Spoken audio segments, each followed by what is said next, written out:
Hello, folks. Waiting for my grandson to get off from school. Got about another 15 minutes. Usually comes out late with his gang of buddies, mostly from his soccer team. Um, just the other day, in fact, last week, Print Prism 160 got released. And so I tried it out. The advancements on it are a much more accurate output. That means that according to what he described to me, you can actually see the difference. If you really, really have a good eye, you have to really scrutinize your images. And for that, I would suggest you print a standard image and then check it out, either without the ICC profile or the new one. So it keeps coming. He is working very hard at it. And at some point, I don't know whether he's just going to plateau. But the news that he sort of shared with me was that there is a good possibility that a Mac version will be coming out possibly this year. It takes a lot of coding, so and encoding and of course programming. And so his neighbor, who's the creator of QImage One, will be handling that project. I don't know what level that's going to be at. Again, I don't know whether he wanted me to share that with you either, but nevertheless, I sort of suspected it was going to occur. It was going to happen because there's just too many Mac users out there that are just dying to have something like that in their hands to be able to produce profiles, especially if you already own an outstanding EcoTank 8550 or the 8500. You can easily then use that very printer plus the $35 at this point. Is going to go up. So make sure you grab it now. If you haven't done so, don't wait. Take it, download it, install it, and begin to enjoy it. You will not regret this. I'm not kidding. All right, so the other day I posted a video, and it just sort of reminded me of my early days when I used to follow certain individuals. I actually gave away his name. I don't know whether he's still around or not. But this was back in the days when, in fact, Lightroom was beginning to be sold to people. At that time, you had to purchase it. There was no, what is it, to subscribe to it. So you bought it. And it was supposed to be the opposite of Darkroom. So it would have had the same type of, say, workarounds that you would have performed in the darkroom. You had a basic dodging tool, just like Photoshop, but it was more for actual editing and not other functions, other digital image functions. So you use Lightroom to edit your images and then print them. Well, the thought was, and this is what threw me. I mean, I could not believe it, and I had to do that video. It was several years ago, but still, many people still believe this, that if you're getting a dark print, it's not the editing, it's not anyone else's fault, but the printer's fault. So you're going to say, okay, well, my printer is consistently outputting dark prints, so I'm going to create a layer, an adjustment layer, increase my exposure by 25%, and then automate this so that it happens every single time. Well, you're out of your mind. You really are. No, your prints, if you're having this issue, your prints are dark because your images are dark. You are darkening your images. Why? Because your monitor is super bright. And so when you look at your images, they seem too bright to print. So you darken, you reduce the exposure slider. You end up sending an image that is about 25% darker than it should be. So please don't do that. The way to achieve a match, and by that I mean an exposure match, where your print's brightness, as you look at them next to your monitor, you shine a proper light source to your print, you protect your monitor from getting hit by that light, obviously. And you should have a very, very close match as far as luminance goes. If your monitor is too bright and your print is too dark, that's because the image is too dark.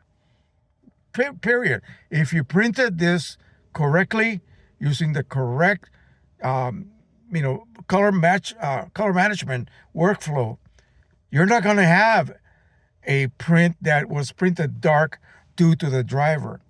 You're going to have a print that was printed dark due to the fact that you edited it down because it appeared too bright to you. So keep that in mind. I'm looking at all the cars coming by here. It's getting time. Got about another 7 minutes here. But yeah, keep that in mind, please. When you calibrate your monitor, especially on Windows, and if you're using something like X-Rite, I know there are other out there, but I'm used to using X-Rite. I set my CDM2 to 80. Out of the box, it's like 140. So that gives you an idea. Do not use your standard illumination. Work in a darkened room so that when you then reduce the brightness to 80, CDM2, 80 on the actual, when you're calibrating your monitor using your software from your spectrophotometer or colorimeter, turn it down. It will then create a linear display at a much lower intensity. If something is supposed to be black, 000, you shouldn't see any light on that black square emanating from your monitor. That little square should be off. There should be nothing coming through. Okay?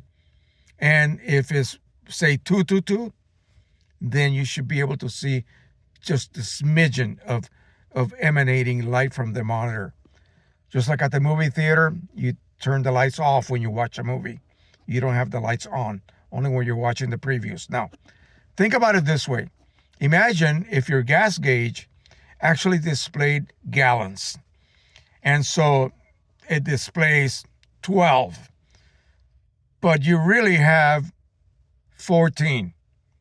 Or you really have 10. And you have to then add an adjustment layer to, what you see. You see what I'm getting at? You shouldn't have to compensate one way or another. There should be zero compensation from what you see on your monitor as you're editing. And why are you bothering to edit? If, you see what I mean? It would be a waste of time if your monitor was not displaying your image correctly to begin with. You're going to edit it so that it looks good to you.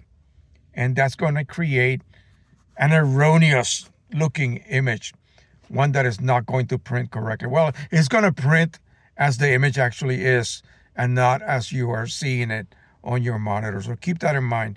Calibrate your monitor. If you do not have a spectrophotometer or colorimeter, find somebody who has one and install that software, calibrate your monitor, and then buy him lunch every 6 months to redo the calibration, okay?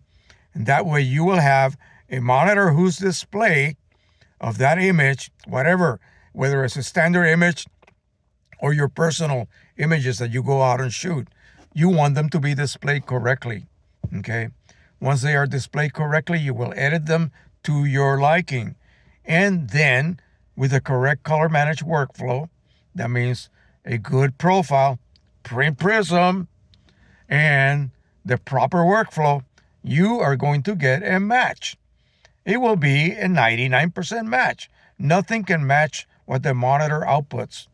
Paper is dull. So the reflective view of that image printed on paper is always going to seem a little bit drabber than what you see on the monitor. The monitor is literally enhanced, okay? So keep that in mind. But you want to get something that is not too dark, something that is not too light from what you see on your monitor. If you get that means your monitor is not properly calibrated. All right, keep that in mind. And if you are seriously into this, you are going to have to do a monitor calibration. That's like the first thing you do. Calibrate your gas gauge, right? You see what I mean? Calibrate your thermometer. Calibrate your oven thermometer. so that your cookies are not always burnt, because the oven's actually hotter than the display says. You see what I mean? So you have to do that. Get that done, and you will then be able to just click the print button.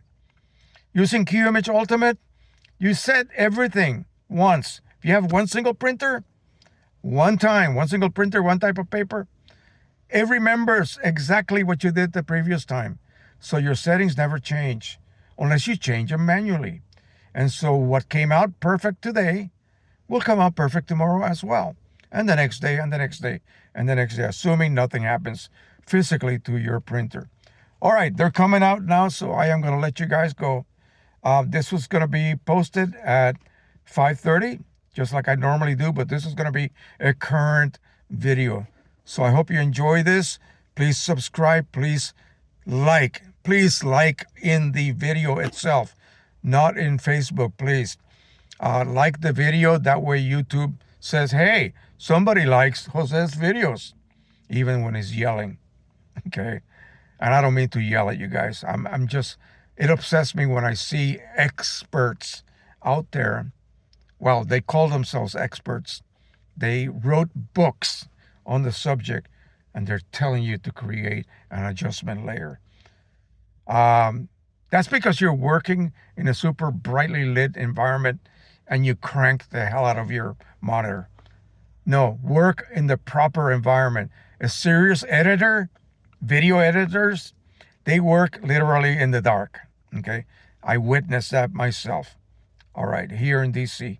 All right. Thank you so much. Don't forget to subscribe, share, and like. And as always, happy printing, everyone. Bye-bye.